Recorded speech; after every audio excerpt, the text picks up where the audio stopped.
Hey, it's Tesla Canuck here. I'm back with yet another video. I think I got a great one for you today. I'm going to be doing a bake-off between Android and iOS. Apple versus Google. Goliath versus Goliath. What I want to do is I want to see which platform works best in the Model 3, which is the most reliable, which is the easiest to use. It's going to be a bit of a long video today, but when you do a test like this, you got to be really thorough. So what I'm going to do is I'm going to put an index down below in the description. So if there's something, you just want to jump right to, you'll be able to do that.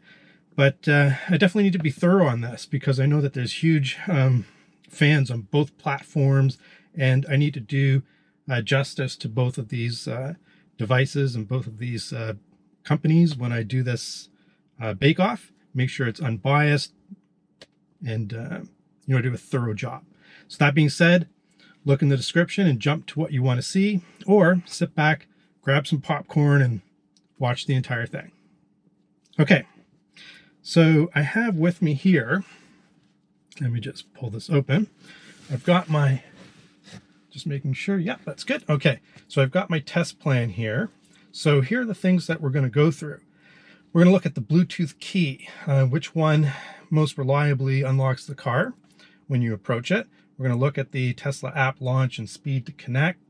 We're going to look at the Tesla app features. So is there parity with the features? Do they both work kind of in the same way? We're going to look at the ease of pairing. So how easy is it to connect to your car? Convenience of access when legally mounted to a vehicle. Now I say legally there because always pay attention to what your local laws are when it comes to distracted driving. Media controls and playing media. So we'll see if there's any differences between the two platforms. We're going to look at voice commands, including texting, read messages, media, navigation, traffic information. We're going to look at voice calling, and then we're going to look at voice quality. So those are the things I'm going to look at today.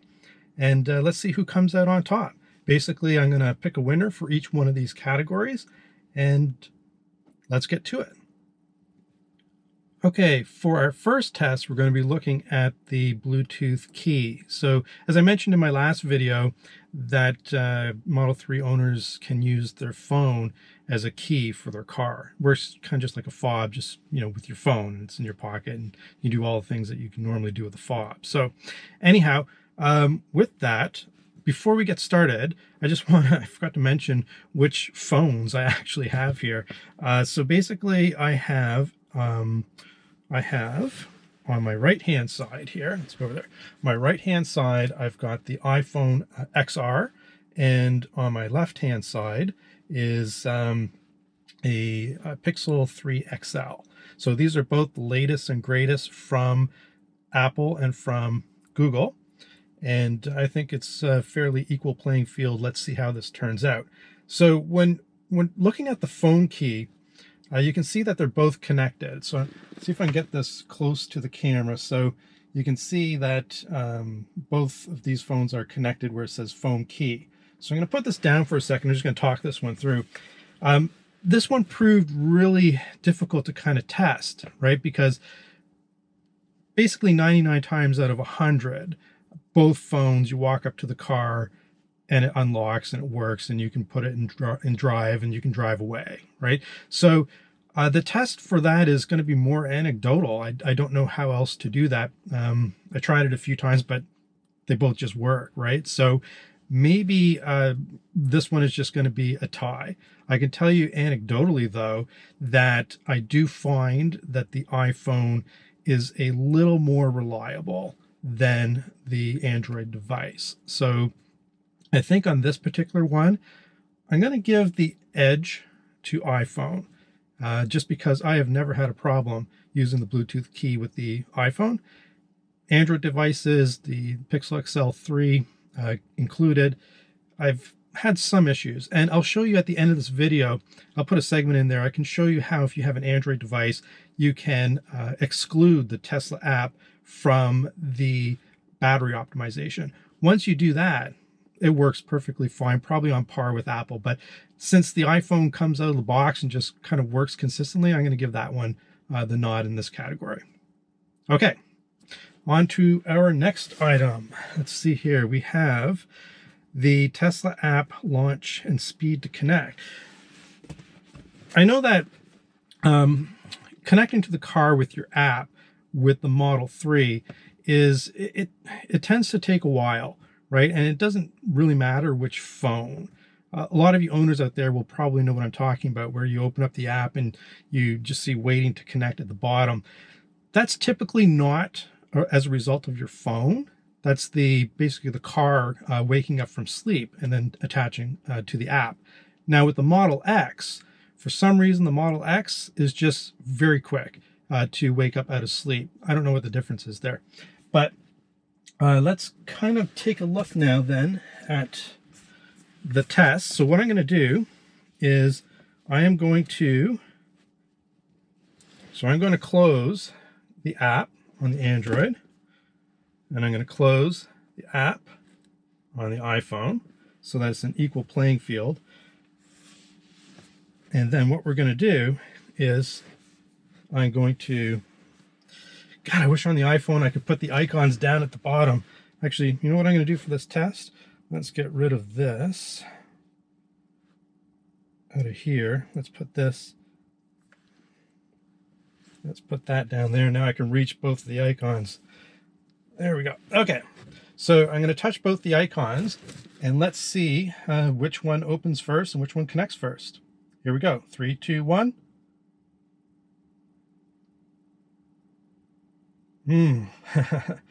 I think we're going to have to give the nod to the Pixel, the Google device on that one. That just opened up pretty lickety-split. A little bit of a delay there on the iPhone. All right, so I'm going to put that one in the Google category. All right, let's move on to the next test. We're going to take a look at the app features and see if there's any difference between the two. This actually gives us a chance to do one more test of opening the app, just in case that was a fluke. But I'm going to start from the same starting point. I'm going to make sure that neither app is loaded into memory. At least the background app is closed, but we'll see what happens. Okay, let's do this again, then we'll compare the features. So 3, 2, 1. The Android device is definitely quicker opening the Tesla app. That's twice now we've seen that. If you look at the features, basically they are identical. So I use both phones. I use interchangeably, so I can tell you I have a lot of experience with both, and I've not seen any difference in the app features and functionality. So I think that's pretty good. And keeping the parity of the functionality, I think, is important. And because a lot of people like Android, a lot of people like iPhone, and this way, it doesn't matter what you choose, you're going to have the same level of functionality. So kudos to Tesla for that. Okay, next up is the Bluetooth pairing and how easy it is, and whether there's any difference between the two platforms in terms of that ease of pairing. So I'm going to start off with both devices at the same starting point, which is on the Bluetooth screen. And let's see how these devices do. Let's do the Apple device first, the iPhone XR. Let's do it. Okay, so I'm going to go onto the Bluetooth page, and I'm going to click Connect, start search. Let's see what happens here. Now, you'll see it'll come up on your phone, but you actually have to select it from the panel here. So you can see it's come up now, iPhone XR. I'm going to click on that, and I'm going to pair. I'm going to allow it to sync.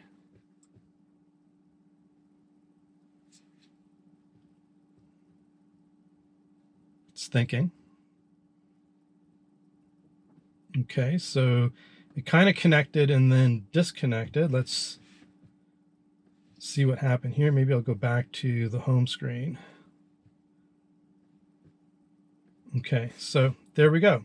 It's connected. I guess that's, maybe a little bit of a minor blip, but that was pretty easy.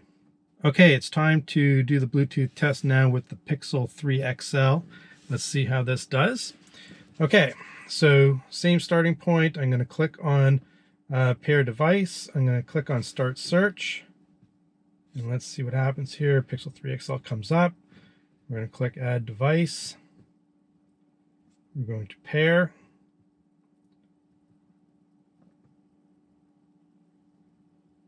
And the device is now connected.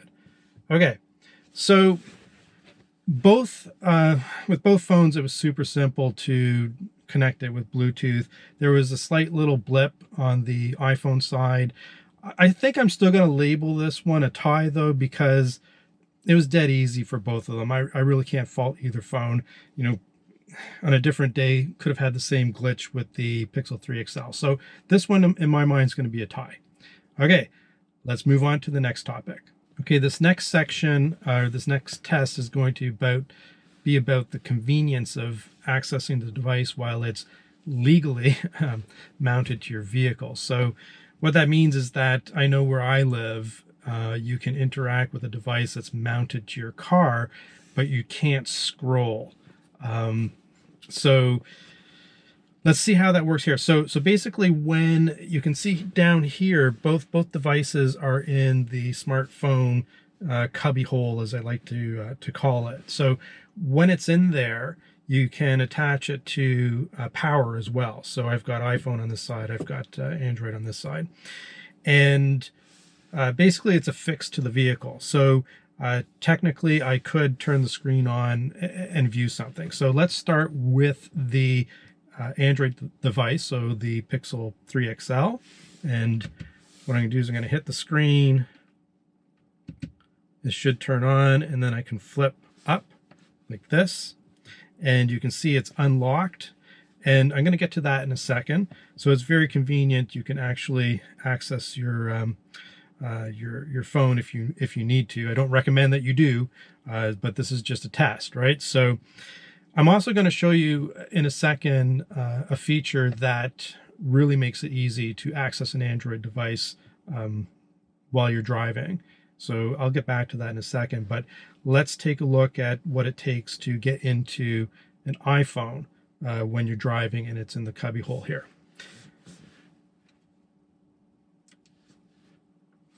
Okay, so let's see. If I tap on the screen, it turns on. It's locked. If I swipe up, it's going to stay locked because it can't see my face. So Face ID is not able to authenticate me into the device.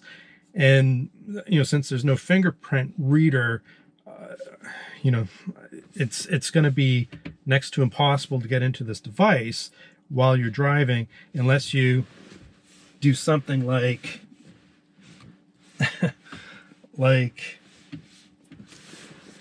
no, you're simply not going to get into the device unless you pick it up and you hold it in your hand. And where I live, as soon as you do this, right, that's definitely distracted driving and a huge fine and points if you get caught. But it's more than a fine and getting caught. Like, seriously, don't do this because it's freaking dangerous, right? You're not paying attention to the road when you've got this in your hand and you're trying to do this.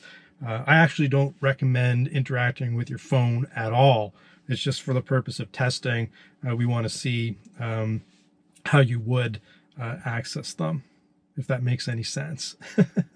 So anyhow, I've looked at my phone now, and the phone is now unlocked, and I would put it back here on the cradle.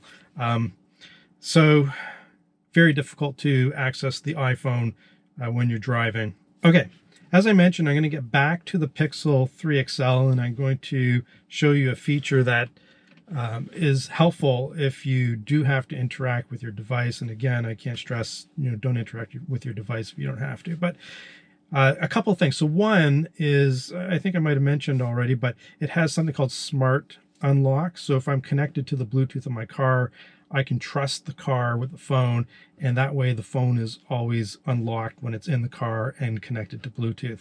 That might not work for everybody if you're super kind of concerned about, maybe you commute with people and, you know, you don't want them to grab your phone and kind of go into your things or whatever.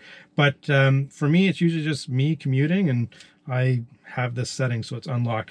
But there's an even better feature that I'll show you here, which is called Android Auto. Now, I know that Apple has CarPlay, and the big difference here is that with Android Auto, anyone with an Android device, whether or not it's supported in the Cars system or not, can access Android Auto. And it's just, optimized so that if you do have to interact with your phone, that it's a simple interface, and it just works really nicely. So I would say that for ease of access, hands down, the winner is Android. I'd be super excited if Apple came out with something like a Bluetooth trusted unlock or something like that. It would be really convenient. I mean, I'm pretty sure they don't have it, but correct me if I'm wrong in the description, or sorry, in the comment section. I'm pretty sure that Apple doesn't have that. That would be a great feature, though. Okay, let's move on to our next test. The next test that we're going to do is with the media center that Tesla provides in its software, just to see whether or not there's any difference between having an Android phone or an iPhone connected. In the past, with other vehicles, I've definitely seen a different set of functionality. If you had an iPhone connected, it treated it like an iPod, and you had access to your playlists and stuff like that. So in the past, in other vehicles, I've definitely seen a difference in functionality between the two platforms. So here you can see I'm already connected to the Pixel 3 XL. It's connected to the media on my device. I can go forward, back, I can play. For just because I don't want to get the video flagged, I'm not actually going to play any of the songs. So here, let's see what happens. So audio settings, you have tone, balance, and options, and that's basically it. The Tesla Bluetooth media interface has always been, I mean, I've had a Tesla for, I don't know, about 19 months now at this point, and my experience has been that it's always been pretty rudimentary, the Bluetooth media integration. So this is it. Play forward, backwards, that's it. So let's see when we connect the iPhone if that changes, if we have any other capabilities. So let's see, let's pick up the iPhone here. Let's go in there. Let's connect the iPhone. Connect it. I have no idea what's going to come up when I connect the phone in the media there. So hopefully it's not too embarrassing. All right, so let's go here. Oops. Okay. All right. So the same experience. There's really no difference here in terms of how easy it is to use the Bluetooth connection to play media from your phone. So that's definitely a tie. And you can see that there isn't any additional functionality that you get by connecting an iPhone or an Android. You're going to get the same thing. You're going to get the same, rudimentary forward, back, play, and some equalization settings. So hopefully in the future we get a little bit more functionality out of that. It would be great. I know that there's a lot of chat in the forums about this, but if we could just get CarPlay and Android Auto integrated into the Tesla media system here, I think that would be really, really nice. I don't know if it'll ever happen though.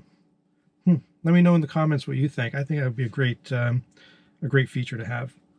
Let's move on to the next test. Okay, next up, we're going to look at how to interact with the devices with just your voice. So if you're driving and you want to have the device read you a text message, or you want to send a text message or interact in any way with your device. I've got my test plan handy here because there's a bunch of items here. I want to make sure that I don't miss anything. Let's start with the iPhone 3R and let's see how this goes. So we're going to start with texting. Hey Siri, text Tesla Canuck. What do you want to say? This is a test. Your message to Tesla Canuck says this is a test. Ready to send it? Yes. Okay, it's sent. All right, that's great. So that's excellent. So first one, Siri has no problem with that. Let's keep moving on. So the next test is going to be reading the text messages. Hey Siri, read my messages. Tesla Canuck sent you a new message. This is a test. Would you like to reply? Yes. What do you want to say? Okay, thank you. Your message says okay, thank you. Ready to send it? Yes. Okay, it's sent. Okay, well, that's bloody brilliant. That's awesome. Okay, the next one is we're going to use voice commands to control media. So I just want to make sure the screens don't go to sleep. Okay, what do we want to play? We can, I don't know, we can do some metal or we can do some more contemporary stuff. Let's go for some Metallica here, and then we can change it up on the next one. We'll do something a little lighter. So we'll go with something easy. Hey Siri, play Enter Sandman by Metallica. Here's Enter Sandman by Metallica. All right, so that was pretty easy. So I don't think Siri's breaking a sweat yet, so this is good stuff. Sometimes you hear a lot of negative stuff about Siri, but I find that she works really well, especially in the car, and she's still listening to me. Okay, stop it, Siri. Okay, the next one is going to be navigation. So let's get started on that one. Hey Siri, navigate to Toronto CN Tower. Getting directions to CN Tower.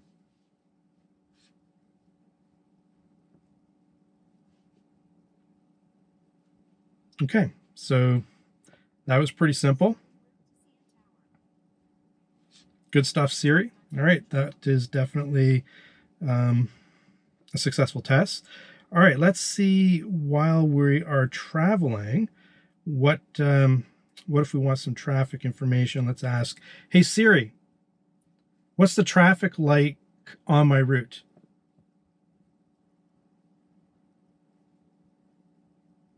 Here's the traffic. Take a look.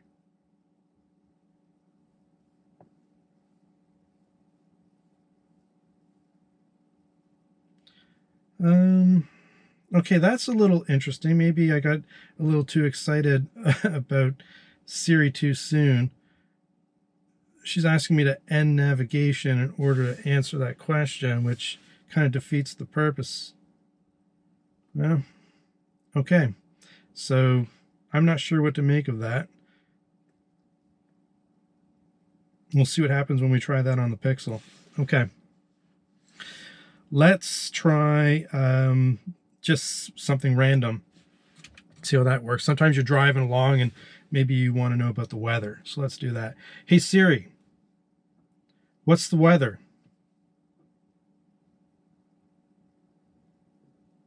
It's currently partly cloudy and minus 11 degrees in ESA. Expect snow starting in the afternoon, and cloudy skies tonight with mixed conditions for the rest of the day. Temperatures are heading down from negative 11 degrees this afternoon to negative 15 tonight. Okay, that was a lot of information. I would say that's a successful test. All right, next up we've got the voice calling and voice quality. Let's give this a shot. Hey Siri, call.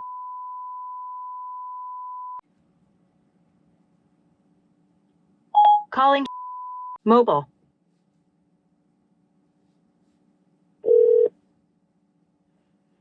Hello? Hello.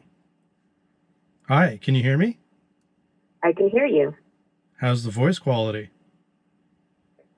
It's good. Yeah, I can hear you. I don't hear any background noise or muffling. Okay, that's great. That's all I needed. Thank you. All right, you're welcome. Bye-bye. Bye. Okay, I would say that's another successful test. Looks like voice calling was easy and the voice quality seemed to be good on the other end. Next up, we've got the Pixel 3 XL. We're going to run through the same test with the voice commands. Let's get started. Okay, Google. Text Tesla Canuck. Text Tesla Canuck. Okay, what's the message? This is a test. I got this is a test. Do you want to send it or change it? Send it. Okay.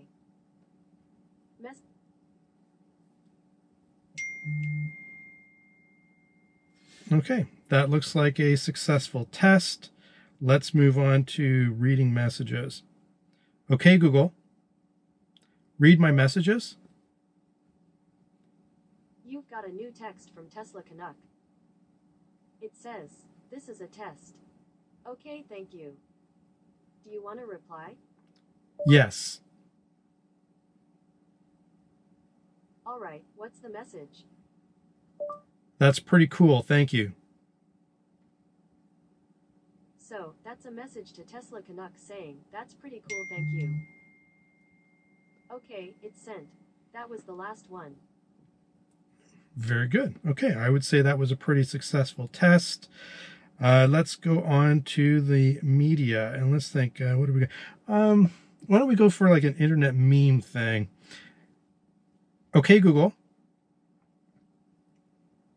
Play Africa by Weezer.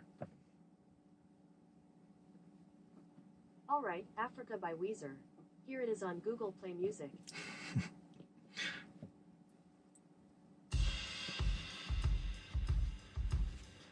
All right, well, there you can see that that worked pretty nicely with the media. Okay, we're going to move on to navigation and see how that goes. Okay, Google. Navigate to Toronto CN Tower. All right, CN Tower. Let's go.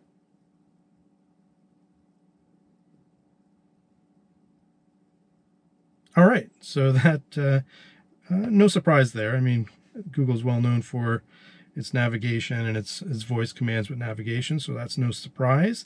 Let's find out about traffic information along the way. And if you recall, this is where the iPhone and Siri kind of fell down. Siri, come on. Okay, let's give it a shot. So, okay, Google. What's the traffic like along my route? Not sure how to help with this.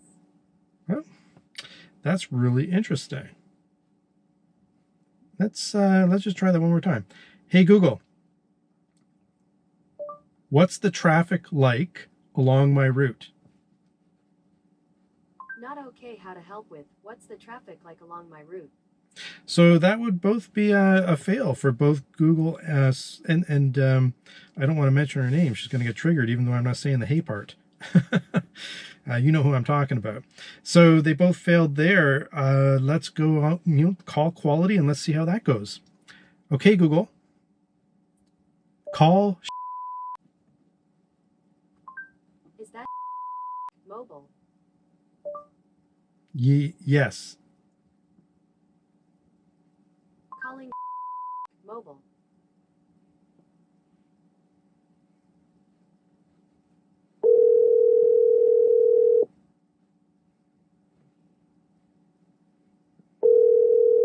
Hopefully somebody answers.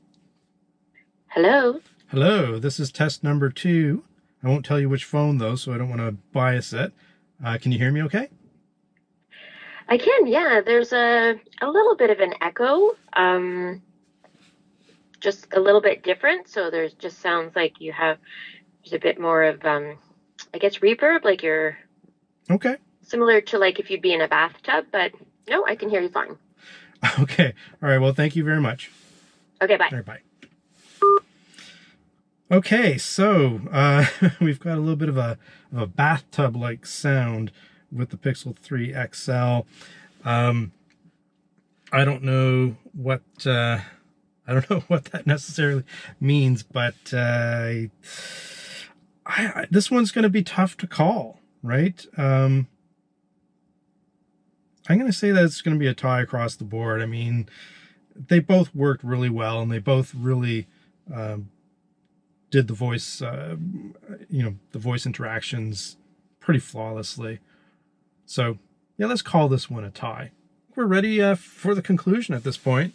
So let me just make sure that I got the brightness on full here so that everybody can see this.